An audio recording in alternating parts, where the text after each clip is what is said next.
We have had many examples of these types of heroes in history, men and women. And recently in our time, we have had one such hero, MashaAllah, whom you've seen on social media, a young lady from Morocco named Ibtihal Abousad. Have you heard of her? May Allah strengthen her, protect her, and raise her ranks. And may Allah make her a role model of the righteous and of goodness. When you watched the clip of this young lady, Ibtihal Abousad of Moroccan origin in the US, who had been employed by Microsoft as an engineer, she knew coding, very powerful knowledge, very powerful skills, and a very powerful position. She calculatively and deliberately, and with logic and reasoning and based on facts and research before she went out and did it. So it wasn't a knee-jerk reaction. It wasn't an emotional outblow like a lot of people do. She chose a moment called the 50th anniversary celebration for Microsoft, when there are dignitaries, very powerful people there who can influence and change without any weapons, just with a word or a signal. She chose that moment to get up and say something that is true, in a way that it will affect and go beyond just that meeting. And she chose her words well. Yes, she was passionate and said, "You people have been complicit in genocide.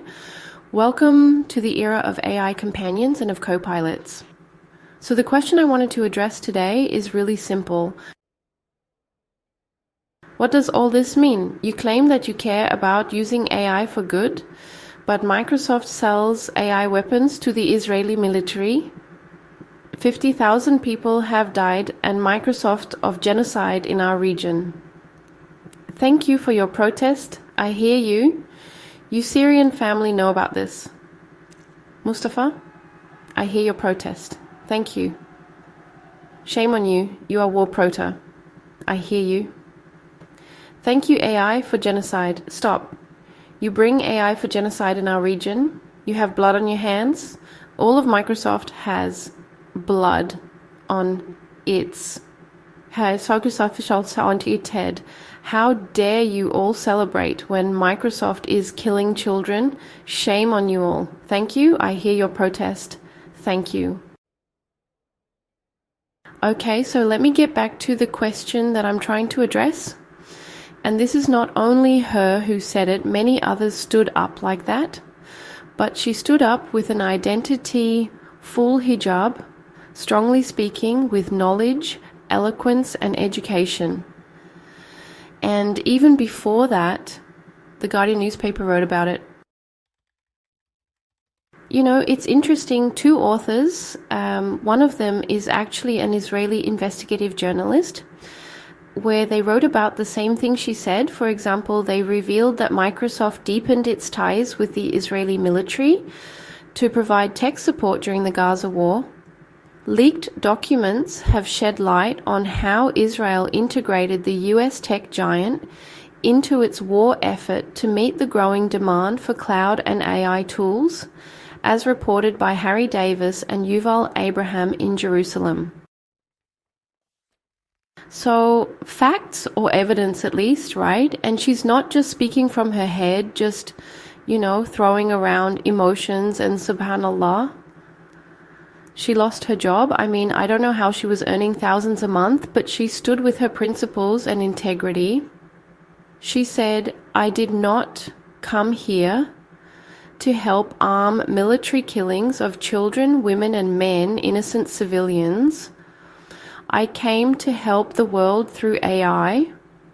She lost her job, but Allah will open another door for her and many like her.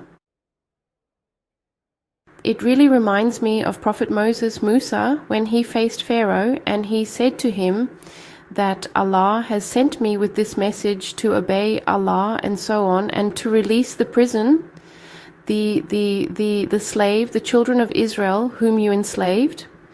And because he had such a strong argument, Pharaoh said to him, "You are doing sorcery and manipulation. I will bring you sorcerers."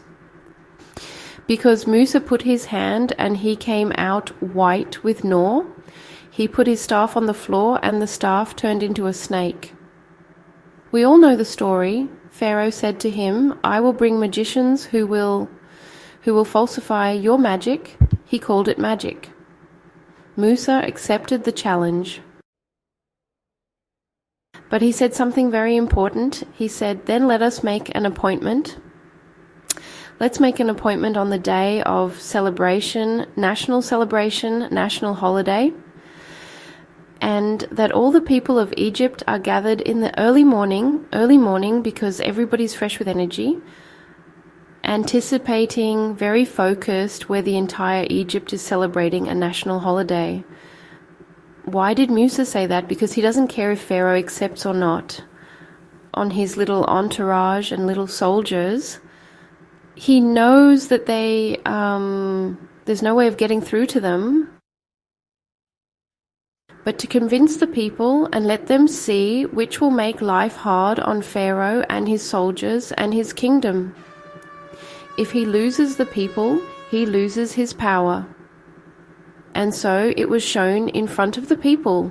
The first ones to embrace Islam were the magicians themselves.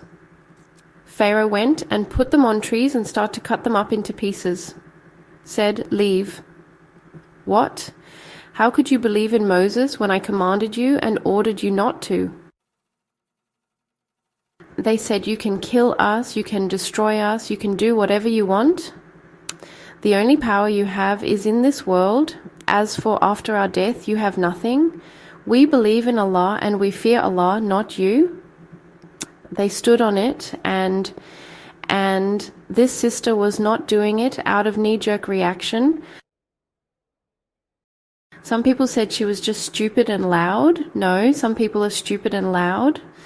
Some people, they go out and they talk and they raise emotionally without thinking, with no basis, which is something I advise our brothers and sisters to please arm yourselves with education, knowledge and intelligence before you go out. Research. We don't have knee-jerk reactions. This is how we fail. This is what the Muslim soldiers in the Battle of Uhud, when they were on the Mountain of the Archers, they reacted emotionally to go and grab their share of the spoils of war. As a result of emotional hastiness, the entire Muslim army suffered, and the Prophet sallallahu alaihi wasallam himself almost got killed and he was injured. That's where Hamza was killed, and the Muslims were mutilated because of a hasty emotional reaction, for a Muslim thinks. I compared her to Ammar ibn Yasir and Bilal. You know the story of Ammar and Bilal. Ammar ibn Yasir and Bilal, the companions of the Prophet, peace be upon him. They stood by values and principles which Allah and His Messenger taught them, yes. However, when Bilal radiallahu anhu was tortured and tied up onto the scorching sand, and when Ammar ibn Yasir was also tied up while they tortured his parents in front of him, they both were in the same position. But Bilal radiallahu anhu would not change his words, and he would rather die saying them. Ammar ibn Yasir changed his words and said something that he shouldn't have said. That is a word of disbelief. That's what it means. He mentioned the Prophet in a bad way and mentioned the idols in a good way to save his life and to try and save the life of his parents. But Bilal did not, and to understand why there is a difference, I urge you, my brothers and sisters, to educate yourself in a very important topic in Islam, in Sharia, which is called the Objectives of Sharia. If you can study that, there are lots of books online, lots of resources called the Objectives of Sharia that will open your eyes to a whole new world of your deen. And when you hear verdicts from scholars, you know where it's coming from. You understand them, you understand how to apply them better. Objectives of Sharia. Ammar ibn Yasir was by himself. In front of his parents, they said to him, mention the Prophet in a bad way. He did, and they released him. When he left, he was crying, And Prophet sallallahu alaihi wasallam came to Amma and said, "Why, ya Amma, are you crying in despair? Your parents are the first marchers there in paradise." He said, "It's not what I'm crying about, ya Rasulallah. Crying because I betrayed my principles and my belief and my identity, and I mentioned you in a bad way, ya Rasulallah." He was afraid of his hereafter. Rasul sallallahu alaihi wasallam told him, "Tell me about your heart. Does it agree with what your mouth said?" He said, "No, Allah, it's steadfast. My heart is Allah and His Messenger." He said to him, "So long as your heart does not agree with your mouth," said, "in that situation, because you had no other way, no other means saving your life and your parents, then if they capture you like that and tie you again and tell you to swear at me, you do the same. You swear again, you say the same thing, don't worry." Whereas with Bilal, it's a different story. Who's placed on scorching sand, similar to Hamar. He's being whipped and a boulder is placed on his chest, and he's being killed slowly, and he's saying to him, "Say that our gods and idols are better." And he would say the only word he knew, because Bilal didn't have good Arabic. The only word he would know that burnt them was the word ahad. Ahad, ahad. One and only, one and only. None but one, meaning Allah subhanahu wa ta'ala. That one word destroyed the entire narrative of the Quraysh people, who subjugated all other people to be enslaved ideologically and religiously, and they oppressed. And it was the pathway to liberating the slaves. Allahu Akbar. Why didn't Bilal do what Ammar did? Because was in front of the entire Arabian Peninsula's eyes. Everybody was watching him. He was ready to give up and die in that cause, because he will leave a legacy of change. But Allah saved his life, and because of him the world changed. Till today, the adhan that we hear is from whom? Bilal. As for Ammar, nobody was around him. There was nothing to really gain from it, no objective except to save his life. So Rasul sallallahu said, "Save your life," and even if Bilal had said what he wants to say and save his life, he'd still be okay anyway. However, brothers and sisters, every single individual among us has got a capacity, has got a place. And you need to prioritize what works and what doesn't, what is far-reaching and what is not. Not everybody has to do the same thing. I've given this sister an example because I think it stands out in a perfect place. Subhanallah.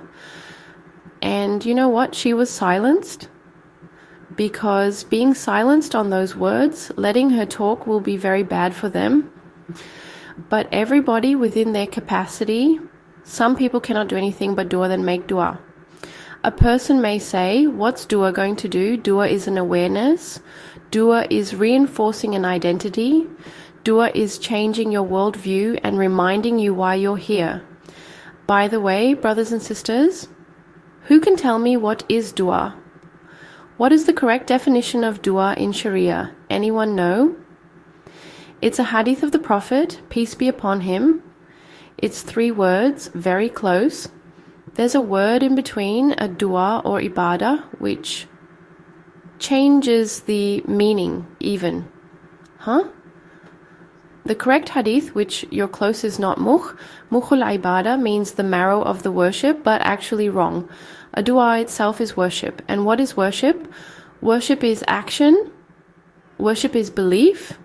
The majority of people think of dua as what? Ask and give me, ask and request. That's a very small section of it. For example, when this sister stood up and she spoke in truth, what is she doing? She is doing dua. She is doing ibadah for the sake of Allah subhanahu wa ta'ala. When you pray your salah, you are doing dua. When you're donating, giving charity, or doing dua, when you learn that benefits you for the sake of Allah, you're doing dua. A dua is action and worship. My dear brothers and sisters, why am I saying this? Because people get despaired. There are people who are questioning their own religion, thinking that dua is just God giving you what you want. It doesn't work that way. Here is a beautiful example. In the story about Maryam alayhi wa, the mother of Isa Jesus, it says she was in labor alone near a palm tree. She's reclining near the palm tree in labor. A woman. How strong is a woman going to be in labor? How strong is a woman in labor going to be? How strong is a palm tree? Do you think she can shake a palm tree? An elephant can barely shake it. Yet, Allah says in the Quran, shake the trunk of the palm tree or parts of the palm tree towards you. Fresh dates will drop upon you. What would it take to make dates drop from a palm tree? Brothers and sisters, you need a bulldozer to do it right. Yet he said to her, still, shake the trunk of the palm tree. All she did was touch it and the dates came down. What does this mean? It means do what is within your capacity. Don't just sit there. Tawakkul means reliance on Allah. But people understand tawakkul as tawakkul, which means to be complacent, to be lazy and reliant without doing anything. A man did not tie his camel at the time of the Prophet, peace be upon him. I'm not sure if it was the Prophet, peace be upon him, who said it, or it's attributed to another companion, maybe Umar. The point is, it's in the time of the companions. He said to this man, did you tie your camel? He said, no, Allah will look after my camel.